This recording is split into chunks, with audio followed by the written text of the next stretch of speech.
Of all the alternative designs which spring from the imagination of Joburg architect Gregory Katz, one of the most rewarding has been the home he conceived with Asher and Gina Stoltz. The creative director of a production company, Asher gave Greg a welcome challenge. We had a pretty clear brief, I think, actually, at the beginning, and we were really kind of looking to build something that was compact, utilitarian, that brought the family together, but had a design aesthetic that was kind of reminiscent of old Joburg, but also we loved the idea of apartment living, and we'd been in an apartment, but we wanted a house and we wanted a garden, and we wanted something structurally that was reminiscent of that type of a space, that type of an environment. They nicknamed it the Shape Sorter House after the famous and playful toy designed to teach children about shapes. We had this idea to make the house quite playful.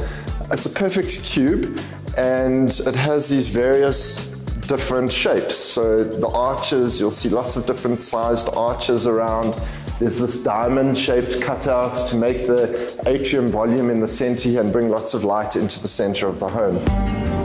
With clients who feel there's no point in building a house that's dull and conventional, Greg had license to innovate. We've used a paving brick instead of normal bricks, and if you get close up to those bricks, you'll see that they have little nibs on them which lend the house this very interesting texture. Paving bricks are a lot thinner than normal bricks, so maybe there's a bit of an optical illusion going on here where the house kind of looks larger than it really is because the bricks are a little bit narrower. During COVID, when we were in lockdown, the clients phoned me. They said they needed some additional space to work from. So we came up with this lightweight solution. We call it the Japanese pod. It's very simple, steel structure, very lightweight.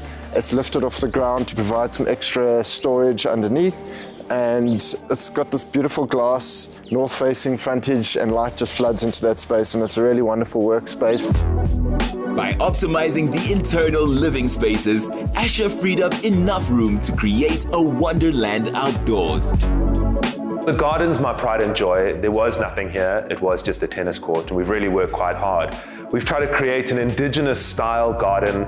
It's been challenging. We've brought, plants up from the Cape. We've got fynbos. We've got the typical high felt foliage. We've got our aloes, which we love, which you'll see they're all in flower at the moment. We've got a veggie garden.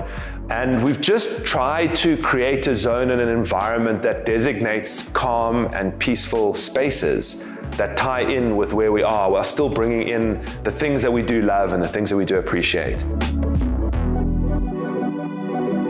So a little bit about the inside of the house, a little bit about the decor.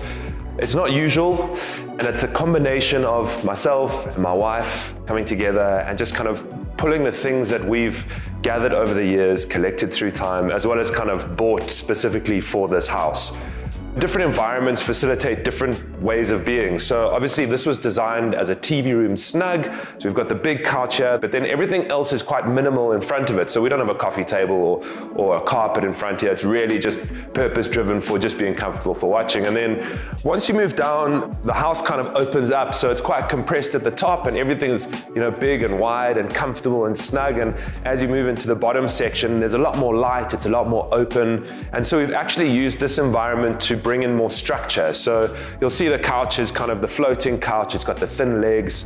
We've got the recliner, and then these two chairs, which actually came from my grandmother's house, super retro, kind of irreplaceable to me. A lot of sentimentality involved there. This kitchen was designed by Greg, but the idea from it came from the kind of Memphis school.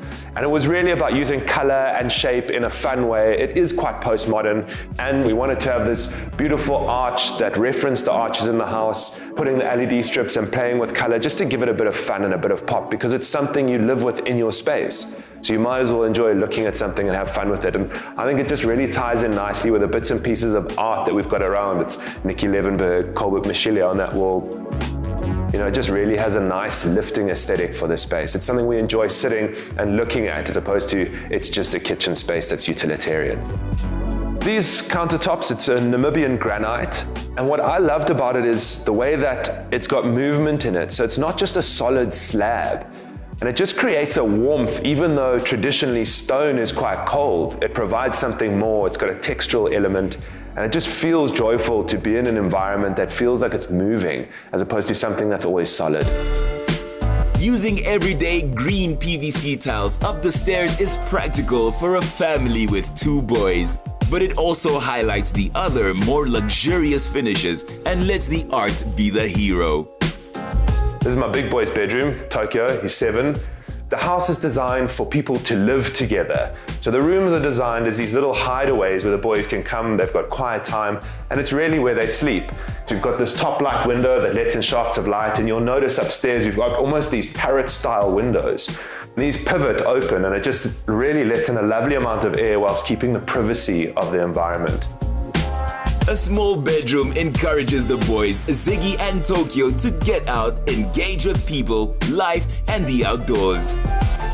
As we come through, you'll see this kind of natural light that pumps down through the skylight. This is a lovely feature. We've got this kind of air brick breeze block wall, and we actually put these on because once we had boys, we knew that they were going to treat this like a ladder. So again, it's a security element, but it's also kind of this aesthetic structural piece.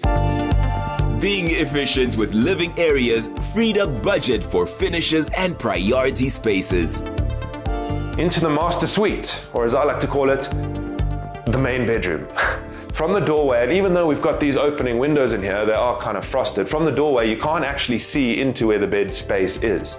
So the flow of the environment actually creates the privacy rather than more doors and more walls. One of the first things you'll notice as you walk into the space is our wet room. It's not a traditional bathroom, it's another Katz masterstroke. So we actually encase the entire space in our, what would be a shower cubicle, but it facilitates splashing by the boys. It is a family space. And the only little kind of extravagance is this brass basin, which we had made by Roscoe. So it is quite hard to clean. You've got to brasso it just to shine it up, but it feels like a piece of opulent design that's always nice to have in your bedroom space. It just gives it that textural quality of being elevated. This is where our bed is. It's a nook that's designed for a king-size bed, which you need when you've got 2 children, because even though they're 3 and 7, every single night they land up here. So when there's 4 in the bed, you need a king.